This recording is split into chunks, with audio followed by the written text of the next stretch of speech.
जय हिंद दोस्तों, the Jupiter classes के यूट्यूब चैनल पर आप सभी का एक बार पुनः स्वागत है।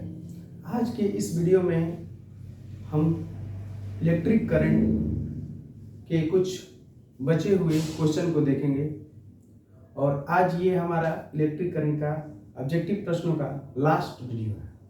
तो चलिए हम लोग अपने प्रश्न की ओर चलते हैं। पहला प्रश्न है, आपको 1 ओम के 3 प्रतिरोध दिए गए हैं। आपको 1 ओम के 3 प्रतिरोध दिए गए हैं, इनके संयोजन से न्यूनतम प्रतिरोध प्राप्त किया जा सकता है। इस तरह के प्रश्न बच्चों पहले भी करवाया जा चुका है, ठीक है। न्यूनतम प्रतिरोध ज्ञात करना है, एक होता है अधिकतम और एक होता है न्यूनतम। तो बता देते हैं कि प्रतिरोध के लिए फिर से एक बार बता देते हैं कि प्रतिरोध में एक होता है श्रेणी क्रम और एक होता है समांतर क्रम। तो श्रेणी क्रम और समांतर क्रम में क्या समझेंगे? श्रेणी क्रम से हम लोग का जो प्रतिरोधों का तुल्य प्रतिरोध आता है निकल करके, वह आता है अधिकतम। क्या आता है? अधिकतम आता है, अधिकतम मान प्राप्त होता है। और इसमें क्या होता है? न्यूनतम मान प्राप्त होता है। अब आप समझ गए होंगे कि किस न्यूनतम प्रतिरोध प्राप्त करने के लिए किस क्रम में जोड़ना पड़ेगा। 1 ओम के 3 प्रतिरोध है और तीनों को हम लोग को ऐसे जोड़ना पड़ेगा, समांतर क्रम में जोड़ना पड़ेगा। इस तरीका से हमें जोड़ना पड़ेगा। समांतर क्रम नहीं होता। अभी 1 ओम का है, ये भी 1 ओम का है, ये भी 1 ओम का है। तो हम लोग को ये वाला ज्ञात करना है। तो डायरेक्ट हम लोग लिख सकते हैं 1/r बराबर 1/1 प्लस 1/1 प्लस 1/1। तो 1/r इक्वल टू कितना? एलसीएम 1 होगा, 1 प्लस 1 प्लस 1 होगा। तो 1/r बराबर हो जाएगा 3/1, मल्टीप्लाई कर देंगे तिरछा तिरछी तो हो जाएगा 1/3। तो हमारा जो राइट आंसर हो जाएगा वो कौन सा हो जाएगा? 1/3 हो जाएगा। चलिए अब देखते हैं कुछ अलग तरह का प्रश्न यहाँ पर मिला हुआ है। विभवमापी के प्रयोग में जब गैल्वेनोमीटर को जी धारा मापी भी बोलते हैं, शून्य विक्षेप मिलता है, यानी कि जो वीटस्टोन सेतु के जैसा ही एक होता है विभवमापी। वीटस्टोन सेतु में चतुर्भुज के चारों भुजाओं पर प्रतिरोध को रखा जाता है, जिसमें एक अननोन होता है और इनके विकर्णों के बीच में एक सेल और एक विकर्ण के बीच में गैल्वेनोमीटर लगा दिया जाता है। ठीक उसी प्रकार से एक विभवमापी होता है जो आप लोग को क्लास में बता दिया गया है। उसमें कह रहा है कि विभवमापी के प्रयोग में गैल्वेनोमीटर जो है उसमें कह रहा है कि शून्य विक्षेप कहने का मतलब है कि जो गैल्वेनोमीटर में जो सुई है वो अभी कितना इकाई पर दिखा रहा है, संकेत में कितना इकाई पर है, तो शून्य पर है। शून्य पर होने का मतलब है कि उसमें किसी तरह का कोई धारा नहीं हो रहा है, तब धारा का प्रवाह। अब देखो विभवमापी में इस तरह के सवाल आएगा तो प्रश्न में ही कह दिया कि गैल्वेनोमीटर में शून्य विक्षेप है। शून्य विक्षेप होने का मतलब है कि उसमें किसी तरह का कोई धारा नहीं जाएगा। अच्छा, एक बात है कि गैल्वेनोमीटर अलग वायर में रहेगा और मुख्य परिपथ से थोड़ा सा अलग तार में रहता है। जैसे कि यहाँ पर हम लोग बताए थे, इसमें वीटस्टोन सेतु में ठीक उसी आधार पर समझ लिया जाए। ऐसे बीच में गैल्वेनोमीटर था, तो ये हो गया हमारा मुख्य परिपथ। ये क्या हो गया? मुख्य परिपथ, ठीक। और बीच में गैल्वेनोमीटर। तो कह रहा है कि गैल्वेनोमीटर में शून्य विक्षेप है, इसका मतलब खाली इसमें लाइन नहीं जाएगा, बाकी मुख्य परिपथ में लाइन जाएगा। तो ये वाला कह रहा है कि मुख्य परिपथ में नहीं होता है, धारा का प्रवाह कर रहा है कि मुख्य परिपथ में नहीं होता है, जो कि बिल्कुल क्या है? गलत है। सी ऑप्शन देखते हैं, मुख्य तथा गैल्वेनोमीटर, इसमें भी मुख्य आ गया तो ये भी गलत हो गया। विभवमापी के तारों में नहीं होता है। विभवमापी जो मापने वाला होता है, जिसमें एक होता है जौकी पॉइंट होता है, जिसे ये तार होता है 1 मीटर का लगा होता है। इसमें विभवमापी में जो होता है, इसमें ये होता है ऐसे करके एक पॉइंट होता है जिसके जौकी पॉइंट कहते हैं। इसको स्लाइड किया जाता है, ये एक तार होता है 1 मीटर का लगभग रहता है। तो कह रहा है कि ये जो तार है इसमें भी धारा नहीं जाता है, नहीं इसमें धारा जाता है, ठीक है। तो मुख्य तथा गैल्वेनोमीटर परिपथ में नहीं होता है। विभवमापी के तारों में धारा नहीं बहता है, जो कि यह बहता है, बल्कि ये क्या है? गलत है। हमारा राइट आंसर कौन सा हो जाएगा? बी हो जाएगा। गैल्वेनोमीटर परिपथ में नहीं होता है। गैल्वेनोमीटर में शून्य विक्षेप, इसका मतलब है कि गैल्वेनोमीटर में धारा नहीं जाएगा, बाकी सब परिपथ में धारा जाएगा। सिंपल सा फंडा है कि गैल्वेनोमीटर में शून्य विक्षेप कह रहा है, तो गैल्वेनोमीटर में धारा नहीं जाएगा, बाकी पूरा परिपथ में धारा जाएगा। तो इसलिए हमारा आंसर जो होगा वह कौन सा होगा? बी होगा। विभवमापी के तार की लंबाई बढ़ा देने पर संतुलन बिंदु प्राप्त होता है। जैसे वीटस्टोन सेतु जो होता है उसमें संतुलन होता है, ठीक उसी तरह विभवमापी के तार की लंबाई बढ़ा देने पर संतुलन, अब मान लीजिए कि जहाँ प्रतिरोध लंबाई बढ़ने पर प्रतिरोध क्या होता है, बढ़ता है, तो संतुलन बिंदु प्राप्त होता है। तो संतुलन बिंदु कहाँ प्राप्त होगा, अब अधिक प्रतिरोध आ गया ना, अधिक की ओर प्राप्त होगा।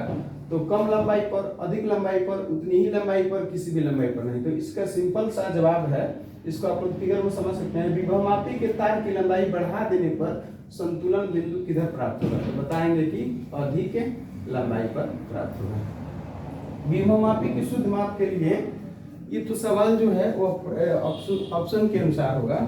विभवमापी की शुद्ध माप के लिए आप किसे पसंद करेंगे, यानी कि विभवमापी की शुद्ध माप पर है, यानी कि सुग्राह्यता, ऐसे भी समझ सकते हैं, सुग्राह्यता भी पूछा जाएगा तो यही बताना है।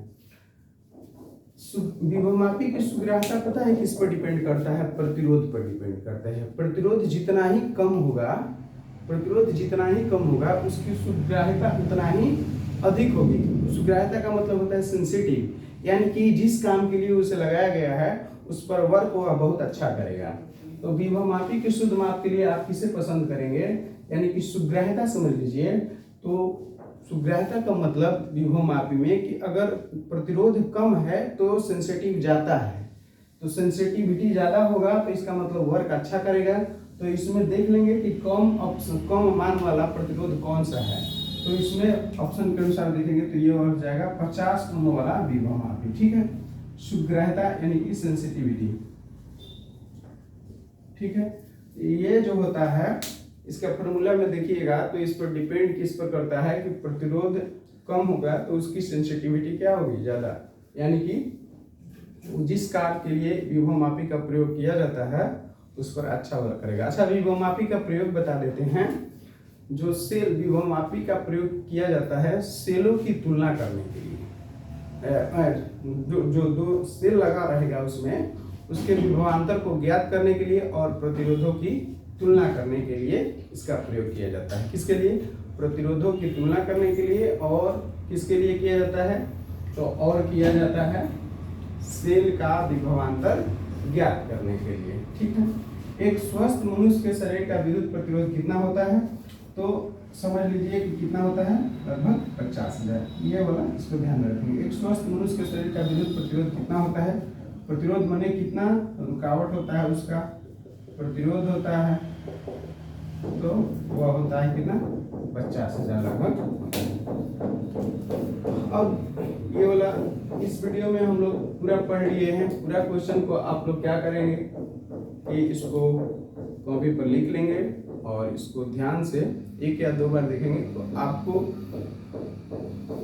परीक्षा में जो भी प्रश्न आएगा वह पूरी तरीके से हल हो जाएगा।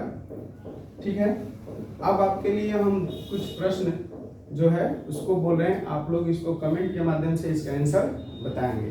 पहला प्रश्न है एम्पियर घंटा मात्रक है। पहला प्रश्न है एम्पियर घंटा मात्रक है। एम्पियर ऑप्शन है इसका शक्ति, आवेश, ऊर्जा और विभवांतर। शक्ति, आवेश, ऊर्जा, विभवांतर, इन चारों ऑप्शन में से कौन सा आंसर होगा। दूसरा प्रश्न है 60 वाट और 40 वाट के दो बल्ब श्रेणी क्रम में जुड़े हुए हैं। किस क्रम में जुड़े हुए हैं, श्रेणी क्रम में। 60 वाट और 40 वाट के दो बल्ब श्रेणी क्रम में जुड़े हुए हैं, तो उनकी सम्मिलित शक्ति क्या होगी। उनकी सम्मिलित शक्ति क्या होगी। ऑप्शन है 100 वाट, दूसरा का ऑप्शन है 2400 वाट, तीसरा का ऑप्शन है 24 वाट, एक चौथा ऑप्शन है 30 वाट। ठीक है, अब तीसरा प्रश्न है 1 किलोवाट घंटा बराबर होता है। 1 किलोवाट घंटा बराबर होता है 3.6 गुना 10 के power 6 joule. Option number A 3.6 गुना 10 के power 6 joule. Option number B 6.3 गुना 10 के power 6 joule. Option number C 3.6 गुना 10 के power 7 joule. Option number D 3.6 गुना 10 के पावर 6 जूल। ठीक है, चौथा प्रश्न है 14 एम्पियर की धारा एक तार से 14 एम्पियर की धारा एक तार से 10 सेकंड तक प्रवाहित होती है। कितना सेकंड तक, 10 सेकंड तक प्रवाहित होती है। 14 एम्पियर की धारा एक तार से 10 सेकंड तक प्रवाहित होती है, तार का विभवांतर 15 वोल्ट है, तार का विभवांतर 15 वोल्ट है, तो संपन्न कार्य होगी, तो संपन्न कार्य होगी। ठीक है, इसका ऑप्शन है 150 जूल, 75 जूल, 1500 जूल और 750 जूल। ठीक है, अगला प्रश्न है 5वां, विद्युत हीटर में जिस तत्व का व्यवहार किया जाता है, विद्युत हीटर में जिस तत्व का व्यवहार किया जाता है या फिर प्रयोग किया जाता है वह है तांबा, प्लास्टिक, टंगस्टन और नाइक्रोम। तांबा, प्लास्टिक, टंगस्टन और नाइक्रोम। तो इन 5 सवालों का अगर आप जवाब सही सही दे पा रहे हैं तो समझ जाइए कि आप पूरी तरह से परीक्षा के लिए तैयार हैं। बाकी इस वीडियो को देखते रहेंगे, हम आप लोग को अगले वीडियो में अब फर्स्ट चैप्टर लेकर आ रहे हैं, विद्युत आवेश एवं क्षेत्र। वैद्युत आवेश एवं उसका जो वैद्युत क्षेत्र होता है, उन दोनों से संबंधित जो टॉपिक है उन पर ही क्वेश्चन लाया जाएगा। तो मिलते हैं अगले वीडियो में, तब तक के लिए बहुत बहुत धन्यवाद। चैनल को जो लोग अभी तक सब्सक्राइब नहीं किए होंगे वो लोग सब्सक्राइब कर लेंगे और अपने दोस्तों के पास शेयर कर देंगे और बोल देंगे कि चैनल को सब्सक्राइब कर ले, क्योंकि इस पर आपको फिजिक्स के सभी चैप्टर के ऑब्जेक्टिव क्वेश्चन मिल जाएंगे और रेगुलर क्लास मिलेगा। थैंक यू, जय हिंद।